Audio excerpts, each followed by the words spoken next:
नमस्कार दोस्तों, मेरा नाम है गगन और स्वागत है आज की इस वीडियो में जहां हम बात करने वाले हैं फॉक्सवैगन टाइगून के बारे में। जी हाँ, फाइनली टाइगून हमारे सामने है और ऑटो एक्सपो में हमने देखा था टाइगून को।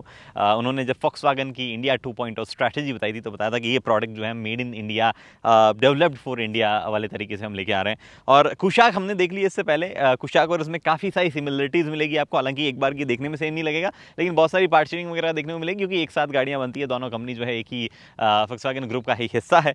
और टाइगून जो है फिलहाल लॉन्च नहीं हो रही है इस वीडियो के साथ में। ये बस हमें एक बार की जो है प्रीव्यू दिया जा रहा है 1.5 पेट्रोल ऑटोमेटिक और मैनुअल दोनों का। 1 लीटर अभी अवेलेबल नहीं है, वो जब लॉन्च होगा उससे पहले हम चलाएंगे। प्राइजेस हमें नहीं पता है क्योंकि फॉक्सवैगन ने अभी बताई नहीं है, लेकिन हमें ये उम्मीद है कि स्कोडा कुशाक के आसपास रहेगी या हल्की सी कुशाक से प्राइजेस जो है वो कम भी रह सकती है।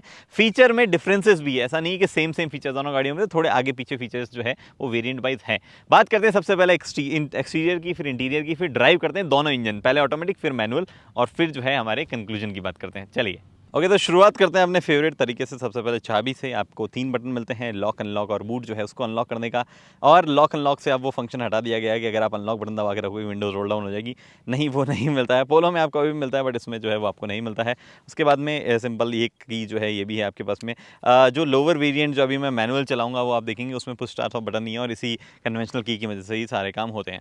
आगे क्या क्या चीज़ें उनकी बात करते हैं। यहाँ पे आपके पास में DRL है और ये जो आप देख पा रहे हैं रिफ्लेक्टर बेस्ड जो है हेडलैम्प है, प्रोजेक्टर और रिफ्लेक्टर बेस्ड, और एक्चुअली काफ़ी बढ़िया काम करते हैं। ये जो नीचे आप देख पा रहे हैं ये आपके पास में हो गई, एक सेकंड, DRL अभी यहाँ जल नहीं रहे वरना मैं दिखा देता है। यहाँ पे जो है आपके पास में ये टर्न इंडिकेटर्स है जो कि एक्चुअली LED बिट्स जो है काफ़ी सुंदर लगती है। हालांकि जो लोअर वेरिएंट है जो मैनुअल में अभी चलाऊंगा, जो नॉन GT वेरिएंट है बेसिकली, उसमें DRL जो है इतने से सेक्शन में आते हैं, ऊपर नहीं आते हैं, और वो रिफ्लेक्टर बेस्ड हेलोजन लैंप्स जो है वहाँ पे आते हैं। यहाँ पे रिफ्लेक्टर बेस्ड फॉग लैम्प जो है वो है, क्रोम का भरपूर इस्तेमाल किया गया है। लोअर ट्रिम में जो है यहाँ पे क्रोम नहीं है, बीच में ऊपर नीचे दिया गया, यहाँ पे तो है। और उसके बाद में फॉक्सवैगन का लोगो है आगे, और साइड में यहाँ पे एक GT बैज जो है वो भी यहाँ पे पूरा कोशिश की गई है फॉक्सवैगन की ओर से कि GT बैजिंग जो है उसको अच्छी तरीके से बनाया जाए, बिकॉज GT के बाद में एक GT प्लस भी आता है जिसमें तो GT प्लस GT काफ़ी सारी बैजिंग जो है वो यहाँ पे है। ये आपके पास में अगेन GT बैज इधर है, और जो GT है ट्रिम है उसके बाद में रेड कैलिपर्स भी आएंगे जो कि आप यहाँ पे देख पा रहे हैं, ये रेड कैलिपर्स है। यहाँ पे अलॉय व्हील जो दिया गया है वो एक्चुअली 17 इंचेस का है, और टायर साइज जो है 205 55 R17 जो है साइज़ दी गई है। लोअर ट्रिम के साथ 16 इंचेस है उसकी साइज़ जो है, अभी मैं वो बता दूंगा आपको। ये ORVM है, यहाँ पे LED टर्न इंडिकेटर जो है वो है, ऑटो फोल्ड अनफोल्ड जो है वो हो जाते हैं, रिक्वेस्ट सेंसर आपको मिलता है तो वो एक अच्छी चीज़ है। उसके बाद में आपको मैं अनलॉक एक्चुअली इसको करके आपको थोड़ा सा दिखाता हूँ कि कैसा ये आपको मिलता है। यहाँ पे फ्यूल डालना है, अगेन मिनिमम 91 और 95 जो है रिकमेंडेड है। यहाँ पे आपके पास में GT की बैजिंग अगेन, और रियर जो है वो ये जो लाइट है पूरी जलती है एक्चुअली, और ये अभी आप जो शॉट देख पा रहे हो बेसिकली ऐसा दिखता है, और वो एक्चुअली सुंदर लगती है रात में। यहाँ पे अदरवाइज आपको बिजी सी लगेगी गाड़ी, बट रात में जो है वो ऐसी चीज़ नहीं लगती है।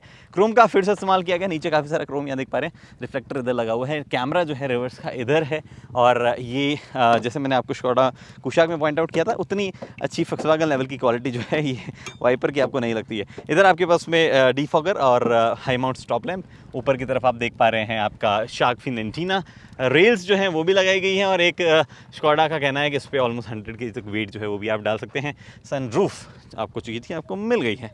आप चलते हैं अंदर और बात करते हैं वहाँ पे क्या क्या है फॉक्सवैगन, जस्ट इन केस आप भूल जाओ कि आपके पास में क्या है।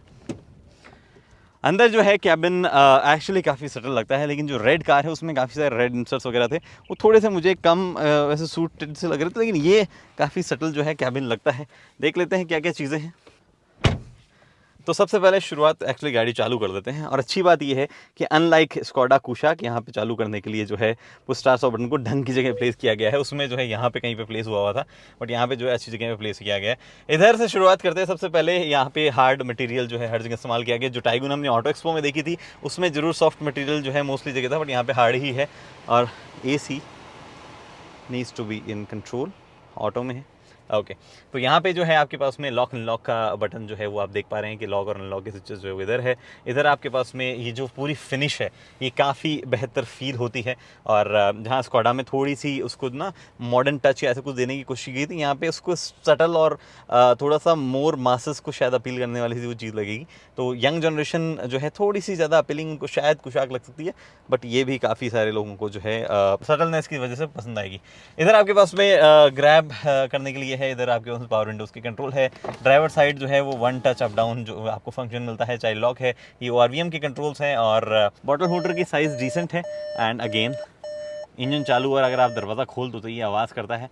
इट शुड ये फॉर्चुनेटली बंद हो जाता है, वो स्क्वाडा में टिंग टिंग टिंग टिंग करता ही रहता है, बट इसमें जो है वो बंद हो जाता है। उसके बाद में इधर बॉटल होल्डर में बता रहा था, उसके बाद भी यहाँ पे काफ़ी जगह, इनफैक्ट इधर भी अंदर काफ़ी अम्ब्रेला होल्डर टाइप और ज़्यादा जगह जो कि बहुत अच्छी चीज़ है।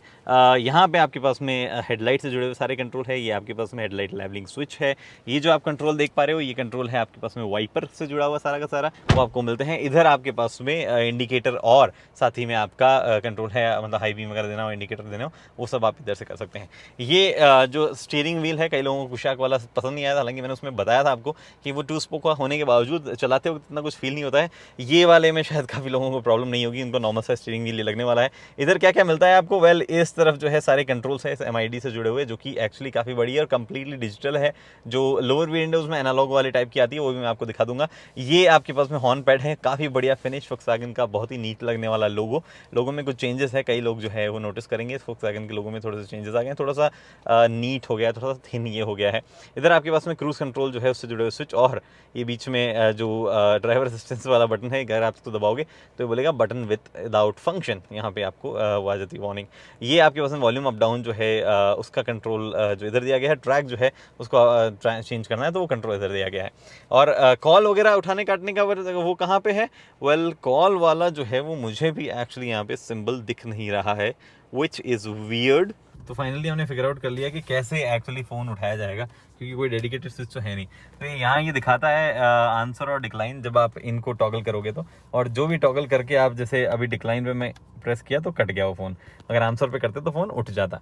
और सेम चीज़ वो डिजिटल वाले उसमें भी होगी, मतलब उसमें भी उठाने काटने का सिस्टम दिया नहीं गया है, वो भी ऐसे ही होगा। उसके बाद में पैडल शिफ्टर जो है वो आपको दिए जाते हैं। ये देखो यहाँ पे पैडल शिफ्टर आप देख पा रहे हैं, थोड़ा प्लास्टिक ही है बट दिए जाते हैं। फील अच्छी है स्टीयरिंग के पकड़ने में, कोई आपको वहाँ पे प्रॉब्लम नहीं होने वाली है। MID में क्या क्या चीज़ें हैं वो फंक्शन की बात करते हैं। इधर आप देख पा रहे हैं ये फ्यूल गेज आपको दिख रहा है। इधर ये कुछ भी नहीं आता है, ये ऊपर जैसे ऐसे जो कहते हैं ना फॉक्स टाइप का सिस्टम है। बीच में आप देख पा रहे होंगे यहाँ से लेके यहाँ तक ही प्राइमरी स्क्रीन है। इधर आपके पास में इंजन टेम्परेचर जो है वो दिखाता है। बीच में जो प्राइमरी स्क्रीन जिसकी मैं बात कर रहा हूँ उसमें क्या क्या फंक्शन है, वेल एक तो सबसे पहले अलग अलग टाइप के व्यू, अगर आपको इस तरीके का व्यू देखना है, इस तरीके का देखना है, क्या देखना है आपको, टेकोमीटर देखना है या आपको डिजिटल स्पीडोमीटर देखना है या आपको स्पीडोमीटर देखना है, वो आप सेट कर सकते हो। यहाँ पे पार्किंग पे है, किस पे है, ये रियल टाइम क्या हो रहा है या बाहर टेम्परेचर क्या है, और जो डिजिटल स्पीड जो है इधर भी आती है अगर आप एनालॉग वाला देख रहे हो तो। और उसके बाद में जो बीच में इन्फॉर्मेशन दी हुई है ये भी आप सेलेक्ट कर सकते हो कि आपको क्या देखना है। यहाँ पे कुछ भी नहीं देखना है तो आप नो डिस्प्ले रख सकते हो। अगर आपको देखना है यहाँ पे कि ड्राइविंग डेटा है तो यहाँ पे ड्राइविंग डेटा दिख रहा है आपको। इधर आपको देखना है कि नहीं फ्यूल एफिशिएंसी दिखनी चाहिए तो फ्यूल एफिशिएंसी जो रियल टाइम वो आपको दिखती रहती है। एवरेज फ्यूल इकोनॉमी देखनी है तो वो आपको यहाँ पे बीच में दिखती रहती है। डिस्टेंस टाइम, एवरेज स्पीड वगैरह, गियर डिस्प्ले करना है कि गियर कब चेंज करना है क्या सब, तो वो आप देख सकते हो। अभी फिलहाल P में है, मैं रिवर्स में आया, न्यूट्रल में आया, D1, M1 और एक बार और दबाओगे तो S मोड जो है उसमें चला जाता है। तो ये सब चीज़ें जो है आपको यहाँ पे दिखाता रहता है। और साथ ही में अगेन ऑयल टेम्परेचर, ऑडियो वगैरह, ऑडियो से जुड़ी चीज़ें भी आप यहाँ पे देख सकते हैं। उसके बाद में टेलीफोन स्पीड जो है ये बेसिकली स्पीड जो है वो अगेन वही डिजिटल स्पीडो आ जाता है और एनालॉग जो है वो एक साथ आ जाता है। तो काफ़ी सारी चीज़ें हैं। मेरे को ये वाली स्क्रीन थोड़ी सी सटल लगी। इस वाले में और भी कई चीज़ें, जैसे एक्टिव सिलेंडर होता है तो यहाँ पे दिखाता रहता है कि active cylinder, sorry 2 cylinder mode जो है वो आपका ऑन हो गया है। ये आपका डिस्टेंस टू एम्प्टी, यहाँ पे ऑडोमीटर और कुछ और वार्निंग लाइट्स जो है वो आगे पीछे आती रहती है, जैसे कि पार्किंग वगैरह, वो भी सब चीज़, जैसे पार्किंग ब्रेक लगाया तो ये आ गई। ये चीज़ें यहाँ पे है, कोई भी इशू इससे जुड़ा हुआ आपको नहीं होगा। स्टीयरिंग का एडजस्टमेंट जो है वो मैं दिखाता हूँ आपको। सो बेसिकली टिल्ट और टेलीस्कोपिक वे में अच्छा खासा एडजस्टमेंट है स्टीयरिंग का, हर कोई अपनी हाइट के हिसाब से इसको सेट कर सकता है। फिर आता है इधर हमारी स्क्रीन, टच स्क्रीन, जो कि कंप्लीटली टच स्क्रीन है। कोई भी इसके लिए बटन जो है वो नहीं दिया गया है। I personally don't like this कि कोई भी बटन जो है वो ना दिया जाए, बट कई लोगों को पसंद आती है। अब देखते हैं क्या क्या चीज़ें, क्या क्या फंक्शन है। सारे के सारे जो हमने कुशाक में देखे वही के भी फंक्शन है। एक्चुअली आपको बताऊं मैं, जो जो टाइगून हमने देखी है पहले, जो टच स्क्रीन यूजुअली फॉक्सवैगन का ग्लोबली रहा है, वो टच स्क्रीन एक्चुअली मुझे ज़्यादा पसंद आता है। बहुत ही सटल सा वो टच स्क्रीन है, और उसी का एक छोटा सा वर्जन जो है वो हमें देखने को मिलता है पोलो में, जो करंट पोलो आ रही है उसमें। तो ये होम पेज यहाँ पे है, आपको क्विक एक्सेस के मेन्यू मिलते हैं, आप इसको चेंज भी कर सकते हो, कनेक्ट के ऑप्शन मिलते हैं, ड्राइविंग डेटा जो आपको यहाँ मिलता जाता है, ऐप्स जो है वो आपको यहाँ मिल जाती है, साइकिक जो है वो इनका नेविगेशन सिस्टम है, गाना से टाई अप यहाँ पे हुआ है। और उसके बाद में अगर होम पे वापस आते हैं तो कुछ कुछ चीज़ें यहाँ पे और है जो मैं आपको कहाँ से दिखाऊंगा, ये रे इधर कॉन्टैक्ट से रिलेटेड सारे ऑप्शन है। अगर आपका फ़ोन कनेक्टेड है तो वो दिखा रहा है यहाँ पे। फिर इसके बाद में आपके पास में फ़ोन, रेडियो, यूएसबी वगैरह जो है, कैसे गाने चलाने वो देख सकते हो। ऐप से डायरेक्ट जाना है तो आप यहाँ से जा सकते हो। वॉल्यूम कंट्रोल अगर आपको करना हो तो आप कुछ ऐसे करोगे। वॉल्यूम का फॉर्चुनेटली यहाँ पे भी जो है आपके पास सिस्टम है, तो कोई इशू उससे जुड़ा हुआ नहीं है यहाँ पे। अगर आपको इस पर क्विकली रीच नहीं कर पाओ तो वहाँ से कर सकते हो। अगेन छोटे छोटे इशूज़ जो मैं आपको बता रहा था कि एक तो ये ट्रैक्शन कंट्रोल बटन यहाँ होना, कभी एक्सीडेंटली जो है वो प्रेस हो सकता है, ट्रैक्शन कंट्रोल बंद चालू जो वो यहाँ से हो जाते हैं। उसके बाद में एक यहाँ पे जब दबाओगे तो आपको दिखाएगा आपका, अगर आप कस्टमाइज़ करते हो तो हे गगन, हे जो भी आपका नाम होगा वो यहाँ पे आ जाएगा। वैले मोड में अगर आपको डालना है तो आप यहाँ पे जा सकते हो। और वैले मोड इस बार इन्होंने स्ट्रेस दिया नहीं, बट मुझे पता है ये काम कैसे करता है। लास्ट टाइम स्कोडा कुशाक में काम नहीं कर रहा था, बट प्रॉब्ली इन्होंने कुछ ऑलरेडी पिन सेट करके दिया है। 0000 ओके, सो ये 000 करने पर वैले मोड में जाना चाहिए था, बट गया नहीं है। गगन आईफोन कनेक्टेड। एक और चीज़ है यहाँ पे, वायरलेस चार्जिंग जब ये करता है तो ये यहाँ पे ऊपर दिखाता रहता है कि वायरलेस चार्जिंग हो रही है, फास्ट हो रही है, स्लो हो रही है। तो इसको जब आप वायरलेस चार्जिंग ट्रे में रखेंगे तो ये फास्ट वायरलेस चार्जिंग सपोर्ट करता है, तो ये दिखा रहा है कि फास्ट जो है यहाँ पे वायरलेस चार्जिंग हो रही है। उसके बाद में इधर आपके पास में सेटिंग्स का स्विच है। सेटिंग्स में अगेन वही सब चीज़ें, स्क्रीन ऑफ करनी है, ऑडियो कनेक्ट, वैले मोड, प्रोफाइल, लाइट, जो भी सेटिंग आपको करनी है वो आप यहाँ से कर सकते हो। और इधर अगर आपको यहाँ से बेटर दिख रहा हो तो कार, मीडिया, ऐप्स जो है, हर तरीके की सेटिंग जो है आप यहाँ से एक्सेस कर सकते हो। और क्या चीज़ बची यहाँ पे, वेल ऐसा कुछ भी जो है मैंने छोड़ा नहीं है। टच स्क्रीन मुझे लगता है एक दो नॉब वगैरह कुछ तो बटन जो है वो दिए जाने चाहिए थे, थोड़ा सा और ज़्यादा वो मतलब सेफ्टी वाइज भी बेहतर रहता है। इधर आपके पास में वही एसी का यूनिट जो हमने देखा है। अब कुछ वेरिएंट जिसमें लेदर सीट्स आएगी यहाँ पे, उनमें यहाँ पे आपको वेंटिलेटेड सीट्स का ऑप्शन भी दिखेगा। इस जगह पे दो स्विचेस जो है वो आएंगे, जो अभी आप स्क्रीन पे देख पा रहे हो। बट इस वाले वेरिएंट में टॉप एंड है, लेकिन इसमें वेंटिलेटेड सीट्स जो है वो नहीं है। ये जो क्वालिटी है, अगर आप क्वालिटी की बात करें तो इनकी फिनिश वगैरह सब बढ़िया है, लेकिन आपको प्लास्टिक जो है पर्टिकुलर मटेरियल शायद उतना अच्छा नहीं लगेगा। लेकिन प्राइस पॉइंट के हिसाब से बोल रहा हूँ, लेकिन ऐसे कोई आपको प्रॉब्लम शायद उसमें ना हो। ये ऑन ऑफ जो अगर आपको रखना है स्टार्ट स्टॉप सिस्टम तो उसका है। इधर सारे इसी से जुड़े हुए कंट्रोल है। मुझे ये चीज़ बहुत अच्छी लग रही है, लेकिन थोड़ी सी डिस्ट्रैक्टिंग है, ज़्यादा तो नहीं है। दो USB टाइप सीज, एक रेगुलर USB दी जानी चाहिए थी, बट दोनों USB टाइप सीज जो है वो आपको यहाँ दी गई है। यहाँ वायरलेस चार्जिंग हो रही है। अभी तक वायरलेस चार्जिंग में हमें कोई भी ऐसा इशू नहीं लगा है। मेरा फ़ोन ये काफ़ी बड़ा है और वो भी जो है परफेक्टली फिट हो जा रहा है। 12 वोल्ट का सॉकेट इधर मूव कर गया है। जो लोअर वेरिएंट है जिसमें इंजन स्टार्ट ऑफ बटन जो नहीं है वहीं आता है, तो उसमें 12 वोल्ट का सॉकेट जो है वो इधर आता है। ये आपके पास में सिंपल PRNDS, और इधर आप मैनुअल पे जाना चाहते हो तो वो है। छोटा सा ये यहाँ पे भी आपके पास में स्पेस है। इधर आपके पास में कप होल्डर्स दिए गए हैं। ये आपका पार्किंग ब्रेक जो है वो है, और यहाँ पे आपके पास में कभी होल है जिसमें आप कुछ चीज़ें रखना चाहें तो रख सकते हैं। आर्मरेस्ट जो है वो स्लाइड होने वाला है, बट थोड़ा सा मुश्किल से आगे आता है। पीछे तो बड़ा आराम से चला जाता है। उसके बाद में ऊपर की ओर आपके पास में ऑटो डिमिंग IRVM डेफिनेटली आपको मिलता है। सनरूफ जो है वो दी जाती है। सनरूफ की चाह रखने वालों के लिए सनरूफ जो है वहाँ यहाँ पे पेश की गई है, और सनरूफ जो है वो इतनी खुलती है, एक्चुअली इससे पीछे नहीं खुलती है। मैनुअली जो है आपको सनशेड बंद करना पड़ता है, हालांकि सनशेड खुल मैनुअली जाता है। वन टच में जो है सारी सनरूफ आगे पीछे चली जाती है। लाइट जो है वो LED दी गई है, आप ये देख पा रही हैं, LED लाइट्स आपके पास में है, और दोनों अलग अलग जलानी पड़ती है। हालांकि दरवाज़ा जब आप खोलते हैं तब दोनों लाइट जो है वो एक साथ जल जाती हैं। उसके बाद में आपके पास में यहाँ पे सनग्लास होल्डर नहीं मिलता है सनरूफ वाले वेरिएंट्स में।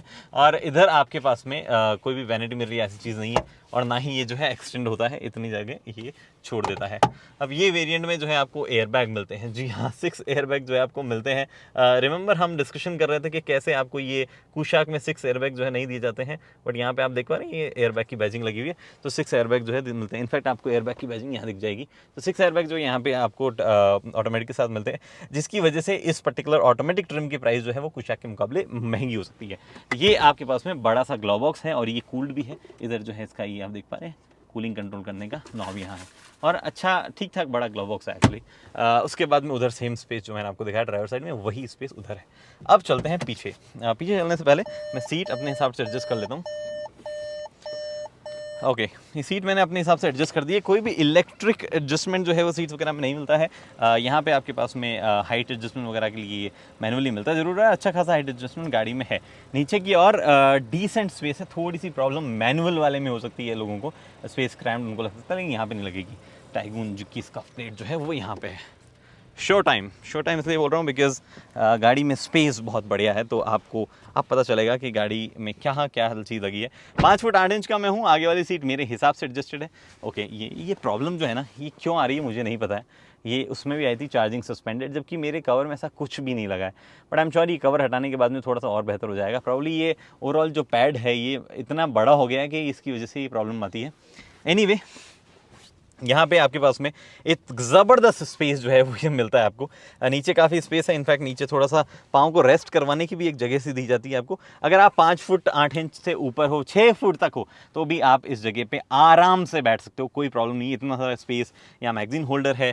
हेडरूम की अगर हम बात करें तो हेडरूम भी जो है अच्छा खासा आपको मिलता है, कोई शिकायत उससे जुड़ी नहीं होगी। अच्छा हुआ इसमें पैनोरामिक सनरूफ नहीं है, वरना हेडरूम थोड़ा सा और वो खा जाता, बट यहाँ कोई भी शिकायत आपको नहीं होगी। हेडरेस्ट मिलते हैं आपको, 3 पॉइंट सीट बेल्ट मिलता है। सेफ्टी के मामले में भी जो है कोई इशू नहीं है, तीनों पैसेंजर्स को 3 पॉइंट सीट बेल्ट मिलता है, तीनों को हेडरेस्ट मिलता है। हालांकि बीच में लोग कितने बैठ पाएंगे नहीं बैठ पाएंगे, उसमें मैं ये कहूँगा कि बच्चा बीच में बैठ सकता है। ये आपके पास में कप होल्डर है, आर्मरेस्ट है, और यहाँ पे क्योंकि सीट ऊपर से है और ये बकेट वगैरह जैसा सिस्टम सा बनता है, थोड़ा सा आपको अंदर की और ये संभाल लेती है, तो बेसिकली उतना ज़्यादा जो कहेंगे ना, बीच वाली सीट ज़्यादा कंफर्टेबल नहीं है एडल्ट्स के लिए, बच्चे ही यहाँ पे बैठ पाएंगे, बट स्टिल बच्चों को भी पूरी सेफ्टी मिलती है, which is a very nice thing.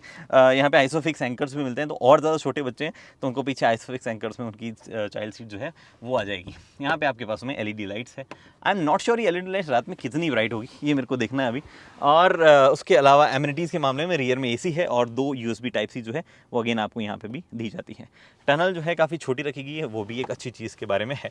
AC जो है उसका फ्लो आप कंट्रोल नहीं कर सकते हो, बंद चालू कर सकते हो, बट स्पीड जो है वो आप ऑब्वियसली कंट्रोल नहीं कर सकते हो, फ्रंट वालों के हिसाब से ही वो काम करती है।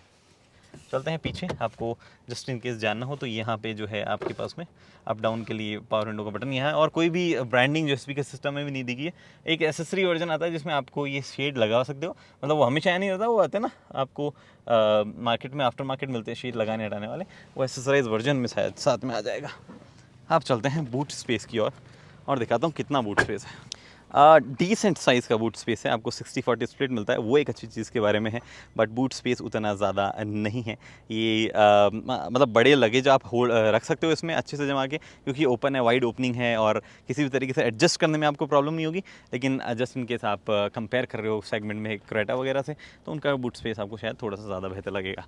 ये आपके पास में इधर थोड़ा सा स्ट्रैप दिया गया जिसमें फर्स्ट एड किट जो है वो लगा हुआ आता है। ऊपर बल्ब है, यहाँ पे हुक्स हैं जिसमें 3 kg का कुछ भी टांग सकते हैं। इधर भी है, और इधर वाला एक छोटा स्ट्रैप यहाँ पे भी दिया गया है। आप अगर स्पेयर टायर देखना चाहें तो ये जो है आपके पास में स्पेयर टायर है, जो कि 16 इंचेस का 205/55 R16, और यहाँ पे जैक वगैरह भी दी गई है। लेट्स गो, बंद करते हैं, ड्राइव करते हैं। बंद नहीं हुआ है एक्चुअली सही से, ड्राइव करते हैं, चलिए। ओके, तो ड्राइविंग सीट से बात करते हैं। सबसे पहले विजिबिलिटी कैसी है, उसके बाद बात करेंगे कि एर्गोनॉमिक्स कैसे हैं। विजिबिलिटी आज पहले बात कर लेते हैं। वेल, विजिबिलिटी वाइज गाड़ी जो है काफ़ी सॉर्टेड है actually, apart from this particular area जहाँ पे थोड़ा सा आपको A-पिलर वगैरह से यूँ देखने में, या जिस तरीके की टेरेन पे भी मैं हूँ जहाँ पे बार बार ट्विस्ट आ रहे हैं, वहाँ पे थोड़ा सा हल्का फुल्का आगे पीछे आपको प्रॉब्लम हो सकती है देखने में। उसके अलावा चाहे ये ग्लास एरिया ले लो, चाहे ORVM ले लो, छोटे हैं ORVM, बट स्टिल जो कहते हैं ना, जितना दिखना चाहिए आपको दिखा देता है।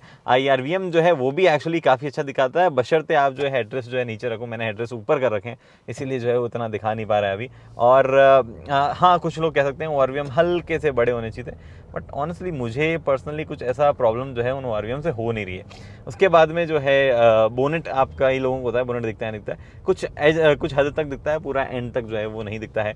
लेकिन रिवर्सिंग कैमरा आपको जो है वो डेफिनेटली मिलता है। लेकिन जैसा मैंने आपको बताया, रिवर्सिंग कैमरा जो है उसकी क्वालिटी जो है उतनी अच्छी नहीं है। इनफैक्ट स्कोडा कुशाक जो है उसकी भी सेम ही कैमरा था, सेम ही क्वालिटी थी, और मैंने गलती से वहाँ ये बोल दिया था कि डिसेंट क्वालिटी का, बट एक्चुअली कैमरा की क्वालिटी जो है उतनी खास नहीं है, ग्रेन्स वगैरह बहुत आते रहते हैं उसमें। फिर बात आती बात की एर्गोनॉमिक्स की, तो एर्गोनॉमिकली ऐसे आज को आपको कोई प्रॉब्लम नहीं लगनी चाहिए। हाँ, एक चीज़ ये है कि इंडिकेटर इधर है, वाइपर स्टॉक इधर है, तो उतनी ज़्यादा भी इंजनाइज जो है वो चीज़ नहीं हुई है। लेकिन आपको जो है एक बार आदत पड़ने के बाद में मुझे नहीं लगता कोई भी शिकायत उससे जुड़ी हुई होगी एर्गोनॉमिक वाइज। और एक चीज़ जो है वो काफ़ी क्लियर है, ट्रिप सेटिंग ज़रूर जो है इस पर्टिकुलर फुली डिजिटल वाले में तो सब कुछ यही मिल रहा है आपको। अदरवाइज जो फुली डिजिटल नहीं है उसमें अगेन वो यहाँ पे 2 बटन जो है टिपिकल फॉक्सवैगन जिस तरीके से देता है उस तरीके से ही आपको देखने को मिलेंगे। बाकी वो एसी जो है जो मैं बता रहा था आपको कि वो टच बेस्ड है, तो थोड़ा सा वो चीज़ उसकी आदत आपको पड़ने लगी। बाकी मुझे नहीं लगता कोई भी एर्गोनॉमिकली आपको प्रॉब्लम यहाँ होने वाली है।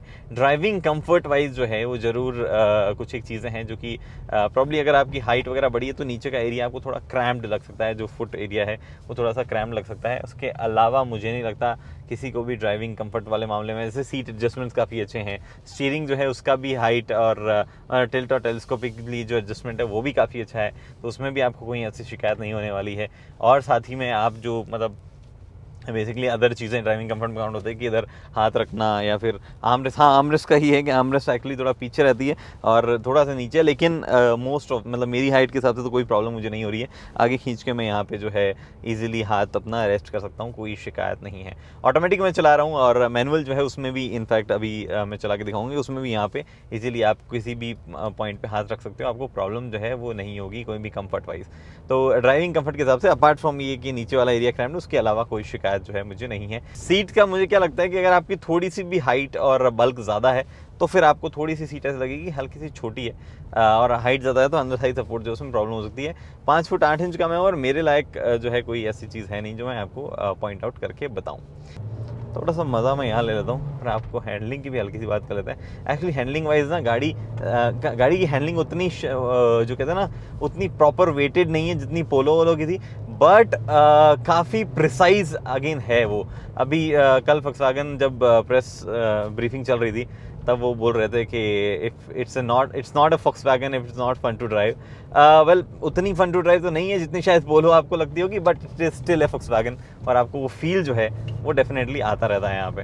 तो अगेन आपको अगर प्रॉपर वो फील चाहिए हर बार कनेक्टेड वाला तो वो थोड़ा सा आप शायद मिस करेंगे, लेकिन किस तरफ स्टीयरिंग जा रहा है, कितना घुमाने पर कहाँ जाएगा, वो शिकायत जो है आपको डेफिनेटली नहीं होने वाली है। वो अभी भी प्रॉपर आपको पता चलता रहता है कि कहाँ क्या हो रहा है। मुझे अच्छा लगता अगर थोड़ा सा और ज़्यादा वेट स्टीयरिंग में आ जाता जब भी हम 40 प्लस की स्पीड करते तो, लेकिन वो जो है वो अभी नहीं होता है, इतना वेट नहीं आता है। अच्छी बात यह है कि सिटी स्पीड्स पे जो है काफ़ी लाइट है स्टीयरिंग, और वो आपको पार्किंग वार्किंग में इशू नहीं करेगा।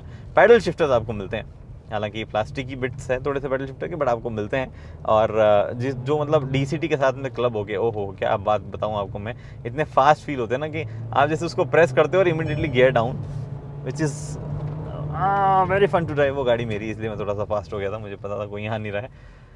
ओके, तो around the corners actually grip भी गाड़ी की जो है काफ़ी बढ़िया है। आई एम सॉरी, थोड़ा सामान वामान इधर उधर गिर रहा होगा। ग्रिप भी जो है गाड़ी काफ़ी बढ़िया है। चैसी ओवरऑल जो है आपको फील मज़ा तो देखो देती है। आप ये नहीं कह सकते हो कि इस सेगमेंट में कोई और गाड़ी होगी जो आपको ये मज़ा दे पाएगी, नहीं। ठीक है, सस्पेंशन वाइज क्रेटा थोड़ी बेटर लगेगी आपको, और कुछ और चीज़ों में शायद कुछ और गाड़ियाँ थोड़ी सी फील दे पाए, लेकिन ओवरऑल जो ड्राइव का फन जो है वो इस प्लेटफॉर्म में है कुशाक और इसके साथ में। फॉर सम रीज़न पता नहीं क्यों, शायद हो सकता है मेरा पर्सनल टेस्ट हो, बट ऐसा सा फील हो रहा है कि ये ना कुशाक के मामले में थोड़ी हल्की सी ज़्यादा सटल फील हो रही है। दो जब फोटोज़ में देख रहे थे तो लग रहा था कि यार क्रोम रोम ज़्यादा है इसमें और कुशाक जो है वो थोड़ी ज़्यादा बेहतर लगेगी, बट अब जाके ऐसा लगने लगा है कि नहीं ये थोड़ी ज़्यादा बेटर लग रही है। Ignition will switch off automatically to conserve the battery, that's nice, actually nice. Okay, गाड़ी में हिल होल्ड असिस्ट भी आता है, ऑटोमेटिक 1.5 है ये, और मैंने अभी तक छोड़ा, अभी भी आगे रोल नहीं हो रही है गाड़ी, पीछे जाने लगी एक्चुअली, मैंने रिवर्स में डाल रखा था। ओके, मैं देखना अब जो है ब्रेक हटे हैं और गाड़ी जो है धीरे धीरे पीछे जा रही है। वो मतलब क्रीप फंक्शन आता है, धीरे धीरे रोल करती रहती है गाड़ी, इस वजह से पीछे जा रही है। कैमरा की क्वालिटी से मैं एक्चुअली डिसअपॉइंटेड हूँ, ये बेहतर होनी चाहिए थी। मतलब लैग वैग नहीं है, it's just the quality thing. आपको एक्चुअली पता ही नहीं चलता है कि क्या ये दिखा रहा है, उसमें से कुछ जूम वूम टाइप भी है नहीं एक्चुअली। ओके, तो भारी भरकम आवाज़ के साथ में हम आ गए हैं हाईवेज पे। भारी भरकम आवाज़ कौन सी, ये देखो। ज़्यादा तेज़ नहीं जाना है, हमें अलाउड लिमिट 100 की एक्चुअली। तो यहाँ पे जो है हम हाईवेज पे बात कर लेते हैं कैसी हैंडलिंग है और कैसी गाड़ी के सस्पेंशंस है, और साथ ही में इंजन और ट्रांसमिशन के बारे में क्या खबरें। एक चीज़ जो मैं बताना भूल गया हूँ, या मैंने अगर कुछ और जो भी बताया हो, वो ये कि रेन सेंसिंग वाइपर मिलते हैं और ये आपके सामने टेस्टिमनी है कि वो काम कर रहे हैं। तो क्या सब चीज़ें हैं, वेल सबसे पहले देखो हैंडलिंग मैंने बताया कि वहाँ पे थोड़ी सी लाइट फील होती है। फॉर्चुनेटली जब आप 80 प्लस की स्पीड पे आते हो तो डिसेंट वेट उसमें आ जाता है। और मुझे मतलब ऑब्वियसली आप अगर परफॉर्मेंस टाइप फील, मतलब वो एंथुसियास्ट टाइप लोग हो, वो वैसी फील चाहते हो, तो थोड़ा सा और आपको वजन की डिमांड रहेगी कि हल्का सा और उसमें वजन आया था। बट अभी भी गाड़ी जो है उसमें एक्यूरेसी आपको पता चलती रहती है कि इतना स्टीयरिंग घुमाने पे गाड़ी जो है इतनी इधर जाएगी। ये सब चीज़ें जो है वो आपको डेफिनेटली गाड़ी में से पता चलती रहती है।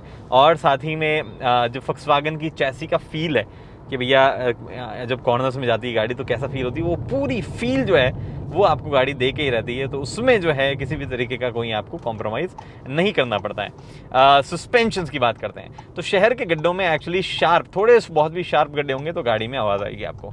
अगर आप सेगमेंट में बात करें तो आपको डेफिनेटली क्रेटा जो है उसके सस्पेंशन हल्के से बेहतर लगेंगे उन ख़राब सड़कों पे। हालांकि जो छोटे छोटे गड्ढे होते हैं और हाईवेज़ के जो अंडुलेशंस हैं ऐसे वाले, उनमें मुझे नहीं लगता आपको कोई भी सस्पेंशन वाइज इश्यू होगी किसी भी प्रकार के। सेम जो हमने कुशाक में देखे थे वैसे से सस्पेंशन है। जैसे देखो अभी ये यहाँ पे गड्ढे हैं थोड़े से, मैं इन गड्ढों के ऊपर से निकालने की कोशिश करता हूँ तो ये फील नहीं हुए, लेकिन हल्की सी आवाज़ भर रही आपको आई होगी, लेकिन फील नहीं हुए। अगर हल्का सा भी बड़ा होता तो ठक ठक अच्छी खासी आवाज़ जो अंदर आती और फील जो है वो भी अच्छा खासा वो अंदर होता। तो ये चीज़ें हैं सस्पेंशन और उसके वाइज के कैसी गाड़ी ओवरऑल हैंडलिंग वगैरह में है। अब बात करते हैं इंजन और गियर बॉक्स की। तो हम यहाँ पे 80 की लिमिट आ गई है एक्चुअली, हल्का सा खाली एरिया, वापस 100 वाली स्पीड पे जाके बात करते हैं। ओके 100 हम पहुँच गए। सो 0 to 100 जो है वो बेसिकली गाड़ी आपकी जाती है 9 पॉइंट सम सेकेंड में, ये फॉक्सवैगन का कहना है। और टॉप स्पीड जो है वो फॉक्सवैगन ने 190 बताई है। हालांकि 120 से ऊपर की जो भी टॉप स्पीड हो ज़्यादा मैटर नहीं करता है, बिकॉज इंडिया में स्पीड लिमिट्स जो हैं वो यूजुअली 80, 100 और 100 ही जो है हमें देखने को मिलती है। तो क्या सब चीज़ें जो है वो आपको गाड़ी में कैसे लगती है गियरबॉक्स और इंजन के मामले में, वेल 150 PS की पावर और 250 न्यूटन मीटर का टॉर्क जो है वो इस 7 स्पीड DSG गियरबॉक्स के थ्रू जो है वो आपको यहाँ पे मिलेगा इस 1.5 इंजन के साथ में। अब 7 स्पीड का DSG गियरबॉक्स जो है वो काफ़ी फास्ट है, there is no doubt about it. शहर में हो चाहे आप हाईवेज पे हो, आप कभी भी गलत गियर में नहीं होंगे। इनफैक्ट अभी मैं बहुत ही आराम से चला रहा हूँ, डी मोड में मैंने गाड़ी वापस डाली है, 6th गियर मुझे दिखा रहा है और मैं जैसे ही एक्सीलरेटर प्रेस करता हूँ गाड़ी तुरंत 3rd में आ जाती है एंड इट स्टार्ट्स एक्सलरेटिंग और मतलब जो है अच्छी खासी स्पीड वो पकड़ने लग जाता है। मुझे नहीं लगता है इस पर्टिकुलर गियरबॉक्स के साथ में आप कभी भी ये बोलोगे कि ये गियरबॉक्स ये चीज़ ये प्रॉपर नहीं कर पाता। हर चीज़ जो है वो मक्खन है इस गियरबॉक्स की, बहुत ही फास्ट है, ये तुरंत रिस्पॉन्स करता है आपके पैडल रिस्पॉन्स को, और तुरंत से जो है ना कहते हैं कि अगर आपको डाउन शिफ्ट करना, अप शिफ्ट करना, तो भी इतना कन्फ्यूजन इस गियर बॉक्स के पास में नहीं है। तो वो एक बहुत अच्छी चीज़ है। इंजन की बात करें तो इंजन जो है वो भी एक्चुअली अच्छा खासा रिस्पॉन्सिव है। मैंने एक बार गाड़ी को लोअर गियर में ले लिया है, 2nd गियर में, और 1000 RPM के आसपास मैं आ गया हूँ। और अब जो है मैंने टैप किया, ओके देखो 2500 RPM के आसपास तो एक सर्ज सा आया था, मतलब पुल जो है गाड़ी में आता है। बट उससे पहले भी ऑलमोस्ट 1500 RPM के आसपास भी जब आप होते हो तब भी कोई भी ऐसा डलनेस जो है वो ज़्यादा इंजन में दिखाई नहीं देती है। और आप किसी भी मामलों में टर्बो लैग या ऐसी कोई चीज़ों की शिकायत करते हुए इस इंजन से मतलब नज़र नहीं आएगी आपको कोई भी ऐसी शिकायत। तो परफॉर्मेंस बहुत बढ़िया है। It's just the reliability part of 1.5 जो कि थोड़ा सा जो है शक के घेरे में आता है। अगर आप ये इंजन वगैरह लेना चाह रहे हैं या ले रहे हैं तो आई वुड स्ट्रांगली रिकमेंड कि आप जो है फॉक्सवैगन जितनी ही ज़्यादा वारंटी आपको देता है उतनी ज़्यादा वारंटी आप जो है वो ले लो, बिकॉज वो बहुत ही ज़्यादा काम आपके आने वाली है एंड में। और लोग कहीं से भी टर्न ले रहे हैं विच इज़ वेरी डेंजरस। फिर बात आती है एनवीएच और फ्यूल एफिशिएंसी की। फ्यूल एफिशिएंसी के मामले में ये आपको हाईवे पे अगर आप सेडेटली चलाते हो तो probably it will give you around 14-15 अगर आप बहुत आराम से 80 के आसपास चलाने वाले हो तो इसमें एक 2 सिलेंडर मोड आता है, जिसमें ये कई बार नॉर्मली चलाते चलाते जो है 2 सिलेंडर मोड पे चलाता है इंजन, और वहाँ पे आपको फ्यूल एफिशिएंसी बढ़ के जो है थोड़ी और ज़्यादा हो जाएगी। अगर आप चलाने वाले हो मतलब वैसे बहुत फास्ट और वैसी चीज़ें, तो ज़रूरी नहीं है 14 मिलेगी, आप उससे नीचे भी आ सकते हो, ऑलमोस्ट 12 के आसपास की फ्यूल एफिशिएंसी पे भी ड्रॉप हो जाएगा आपका। बट अगर आप हाईवे सिटीज़ की बात करें तो सिटीज़ में मोस्टली आपको जो है ये अराउंड 8, 9, 10 के बीच में कहीं ना कहीं देगा। भी डिपेंड करता है आप कैसे चलाते हैं। आराम से चलाने वालों को 10 दे देगा, और जैसे अभी देखो 2 सिलेंडर मोड में चला गया इंजन, यहाँ दिखा रहा है 2 सिलेंडर मोड में, एक्सीलेटर से पाँव नहीं हटाया मैंने, 80 पे कॉन्स्टेंटली मैं स्पीड मैनेज कर रहा हूँ, बट फिर भी 2 सिलेंडर मोड में चला गया, क्योंकि गाड़ी को पता है कि अब 2 सिलेंडर से काम चलता है। तो फर्स्ट और फोर्थ सिलेंडर जो है वो चालू है, सेकंड और थर्ड सिलेंडर जो है वो बंद हो गया है, और फ्यूल एफिशिएंसी अचानक से बढ़ने लगी है 2 सिलेंडर मोड पे। तो वो ओके, ये मुझे पता नहीं कब आदत पड़ेगी इंडिकेटर और वाइपर वाली। तो वो एक अच्छी चीज़ है 2 सिलेंडर मोड का यहाँ पे होना। हमने T-Roc चलाई थी जर्मनी में, तो तब भी ये एक्चुअली अच्छी खासी फ्यूल एफिशिएंसी रिटर्न कर रही थी जब 2 सिलेंडर मोड की वजह से। तो वो एक बढ़िया चीज़ है। गाड़ी अगर सिटी में चला रहे तो मैंने बताई थी 8 से 10 depending on your driving situation and conditions, कि कैसे आप चलाते हो और कितना ट्रैफिक वगैरह है। और NVH की अगर बात करें तो इंजन में एक्चुअली नॉइज़ है एक सर्टन आरपीएम के बाद में, लेट्स से 2500-3000 आरपीएम बाद में नॉइज़ आती है, बट वो भी ऐसी साउंड है जो आप सुनकर खुशी होगे। ऐसे मतलब आपको ये फील नहीं होगा अरे ये क्या आवाज़ आ रही है, हार्शनेस नहीं है बेसिकली उसमें। 1 लीटर वाले में हार्शनेस है, लेकिन 1.5 में नहीं है। 4 सिलेंडर होने का ये मज़ा है, और जेन्युइनली आप इसको रेव वगैरह करना भी जो है पसंद करोगे जिस तरीके का ये इंजन है।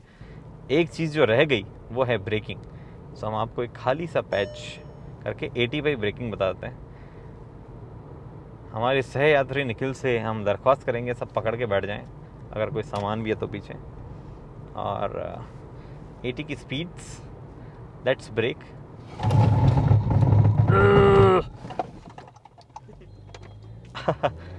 एक चीज़ मुझे अजीब लगी वो ये ब्रेकिंग बढ़िया है, ब्रेक का फील बढ़िया है, लेकिन ये जो इमरजेंसी स्टॉप सिग्नल है ये ब्रेक लग के गाड़ी रुकने के बाद क्यों चलने लगता है। ऑलरेडी गाड़ी जब इतनी ज़्यादा तेज़ी से डी एक्सलरेट हो रही है, एकदम से जो है रुक रही है, जिसको पहले ही जल जाना चाहिए, इनफैक्ट यूँ फटाफट फटाफट फ्लैश करना चाहिए, बट ये गाड़ी ऑलमोस्ट जब रुक जाती है तब जाके हैज़ार्ड लैम्प फ्लैश करने लगता है। एनीवे इससे हमें एक चीज़ ये भी सीखने लगती है, जो लोग भी हैज़ार्ड लैम्प जला के गाड़ी चलाते हैं, नहीं चलाना चाहिए। हैज़ार्ड लैम्प तभी चलाएं जब गाड़ी जो है आपकी स्टॉप हो जाए, या बहुत ही जल्दी तेज़ी से जो है ब्रेक लग रहे हो गाड़ी में, तब जो है हैज़ार्ड लैम्प जलने चाहिए। ओके, तो थोड़ी देर के लिए अब हम मैनुअल भी चला लेते हैं, और मैनुअल की क्या हालचाल है वो भी बताता हूँ मैं आपको। तो क्लच फील्स लाइट, थोड़ा सा लंबा ट्रैवल है, 1 लीटर के मुकाबले थोड़ा सा लंबा है यहाँ पे क्लच। मैंने अभी 1 लीटर में बैठ के देखा कि क्लच वगैरह क्या है, तो थोड़ा सा लंबा उसका क्लच फील होता है। हालांकि 1 लीटर और 1.5 दोनों के गियर बॉक्स जो है वो मतलब गियर स्लॉट जिस तरीके से होते हैं ऑलमोस्ट सेम साइज फील होता है। ये मतलब ऐसा नहीं कि बहुत ही स्मूथ है, बट आप ऑलमोस्ट हर बार सही गियर में स्लॉट होके रहोगे, ऐसा कुछ गलत जो है ना ही कोई रबड़ी इफेक्ट जो है रबड़ी इफेक्ट है, ना ही कुछ और। बेसिकली बस स्मूथनेस की थोड़ी सी कमी है, बाकी आपको कोई खास इशू जो है उससे जुड़ा हुआ नहीं होगा। क्लच फॉर्चुनेटली अभी तक तो लाइट है, अब ओवर द टाइम कैसा होता है उसका हमें पता नहीं है कि क्लच में वेट कितना आता है, क्योंकि वो तो देखना ही पड़ेगा 1.5 के साथ में। अभी तक इस इंजन का मैनुअल वर्जन हमने देखा नहीं था T-Roc वगैरह में, लेकिन अब जो है हमें देखने को मिल रहा है। NVH के मामलों में, बाकी सब मामलों में ये सेम है, जैसा 1.5 DCT था वैसा ही जो है ये वाला गियर बॉक्स भी काम कर रहा है। अब एक चीज़ जो है मेरे ख्याल से एक बड़ा पीस ऑफ माइंड ये है कि जो DQ200 गियर बॉक्स जिसकी हम बात कर रहे हैं, जो आता है DSG गियर बॉक्स जो है, वो काफ़ी इंडिया में मतलब थोड़ा बदनाम रहा है अपनी ओनरशिप में। काफ़ी लोगों ने कंप्लेन की है कि भैया वो ख़राब हो जाता है या उसमें मल्टीपल इश्यूज़ आ रहे हैं हीटिंग वगैरह होके। फॉर्चुनेटली पीस ऑफ माइंड आपको मैनुअल में ये मिल जाएगा अगर आप उसके साथ नहीं जाना चाह रहे हैं। तो मेरा ये मानना है कि अगर आपको मतलब if it is mostly highway driving ऐसा कुछ है और आपको लगता है नहीं मैं मैनुअल से काम चला सकता हूँ, तो ये चला लीजिए। हालांकि वैसे तो ऑटोमेटिक गियरबॉक्स ज़्यादा कन्वीनियंट शहर में ही होते हैं, बट अगर आप बहुत ज़्यादा हैवी ट्रैफिक वाले एरियाज़ में चलाते हैं तो मेरे ख्याल से फिर आपको वो DSG यूनिट से दूर रहना चाहिए। ये एक कमाल का ऑप्शन आपके लिए हो जाएगा अगर आप मोस्टली हाईवेज़ वगैरह जैसी रनिंग जा रहे हैं और आप मैनुअल ट्रांसमिशन से काम चला पा रहे हैं। तो इंजन में पावर अच्छी खासी है, सेम पावर 150 PS और 250 Nm की पावर जो है वो आपको मिलती है, और डिसेंट फ्यूल एफिशिएंसी भी आप निकाल सकते हैं। एक्चुअली थोड़ी बेटर फ्यूल एफिशिएंसी निकाल सकते हैं अगर आप निकालना चाहें तो DCT के मुकाबले। तो ये चीज़ें, बाकी कोई भी चेंजेस नहीं है। ये रेड अप्लीक, रेड इंसर्ट्स वगैरह आप जो देख पा रहे हैं ये बेसिकली रेड कलर है, इसलिए अगर रेड कलर नहीं लोगे तो ये रेड इंसर्ट्स वगैरह नहीं आएंगे। मेरे ख्याल से जैसे ही ये 2 सिलेंडर मोड पे आता है तब यहाँ पे एको लिखा आ जाता है, क्योंकि कभी भी 2 सिलेंडर मोड जैसा तो कुछ लिखा आ नहीं रहा है इसमें। ओके, तो थोड़ी सी देर के लिए मुझे लगा कि एक बार मैनुअल को हाईवे पे चला लें, क्योंकि मुझे इसमें ज़्यादा मज़ा आ रहा था हाईवे पे चलाने के DCT की बजाय। Hi hi hi, this is actually the car that enthusiasts would buy इस बजट में, और फील्स वील सब है इसमें। आई होप एक चीज़ Volkswagen ने ऑलरेडी यहाँ पे हमें दिखा दी है कि उनके पास में मल्टीपल वेरिएंट्स होंगे 1.5 मैनुअल के भी।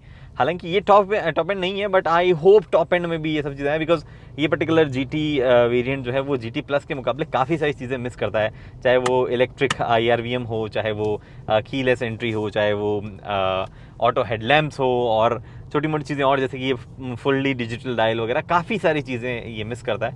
दो इनसे कॉस्ट कम रह जाएगी, वो वाली चीज़ भी अच्छी है, बट अगर किसी को टॉप एंड चाहिए और मैनुअल में चाहिए तो मुझे ख्याल से वो ऑप्शन भी वो देंगे तो ज़्यादा बेहतर होगा। अभी हमें पता नहीं है कि क्या देंगे क्या नहीं देंगे, इसीलिए मैं जो है हवा में बातें कर रहा हूँ। बाकी आई होप दे दे। ये मैनुअल जो है आपको फ्यूल एफिशिएंसी भी थोड़ी बेटर देगा, which is again nice thing. आपको बता रहा है ये गियर चेंज करना है नहीं करना, मुझे नहीं करना, मुझे रेव करना है। आई वॉन्ट टू ओवरटेक तुरंत। आप 2500 RPM से ऊपर हो तो आपको चिंता करने की ज़रूरत नहीं है, गाड़ी आपको पावर देगी। 6 गियर में ऑलमोस्ट देखो 1200 से 1300 RPM के पास तो थोड़ा स्ट्रगल है। आपको हमेशा इसको 1500 से RPM से ऊपर ही रखना पड़ेगा, तभी जो है इसमें वो फील है, इट्स अ गुड फील। तो ये सब कुछ है Volkswagen Taygun के बारे में। और Volkswagen Taygun के बारे में मेरे कंक्लूजन्स क्या है? वेल, कंक्लूजन ये है कि Volkswagen के पास में एक और प्रोडक्ट है जिसकी तरफ लोग देख सकते हैं, और एक्चुअली एक डिसेंट नंबर ऑफ सेल्स वो कर सकते हैं। हालांकि Volkswagen के पास में प्रोडक्ट की वैसे ज़्यादा कमी कभी रही नहीं है, it's just the overall strategy जिसके साथ में Volkswagen ब्रांड जो है वो इंडिया में रहा है, वहाँ पे थोड़ी बहुत चूक जो है उनसे हो जाती है। Taygun के साथ में मुझे लगता है कुछ और चीज़ें, जैसे कि सर्विस का एश्योरेंस, और ये एश्योरेंस भी कि हम लंबे टाइम तक जो है इंडिया में इन प्रोडक्ट्स को चलाते रहेंगे, वो एश्योरेंस अगर लोगों को मिले तो अच्छा खासा ऑप्शन ये है। Skoda Kushaq के मुकाबले Taygun, वेल थोड़ी सी डिज़ाइन वाइज जो डिफरेंस है उसमें आपको जो है मतलब ये हो सकता है कि किसी को Kushaq पसंद आए, किसी को आए। मेरे लिए फ्रंट वगैरह सब ठीक है, लेकिन रियर में जो है थोड़ा ज़्यादा बिजी लगती है। हालांकि ये सेम जब रात में ये लाइट जलती है पूरी ऑल द वे तो काफ़ी सुंदर लगने लग जाती है। तो अपने अपने चेंजेस, अपने अपने टेस्ट है। कुछ लोगों को क्रोम ज़्यादा लग रहा है तो उनके लिए जो नीचे वाला वेरिएंट है उसमें क्रोम थोड़ा सा कम है, तो आप उस हिसाब से भी देख सकते हैं। और हो सकता है Skoda का भी Volkswagen का भी जो है वो कोई ऐसे वेरिएंट के साथ में आ जाए जिसमें बेसिकली क्रोम थोड़ा और कम हो, टाइप ऐसी कुछ चीज़ हो जाए।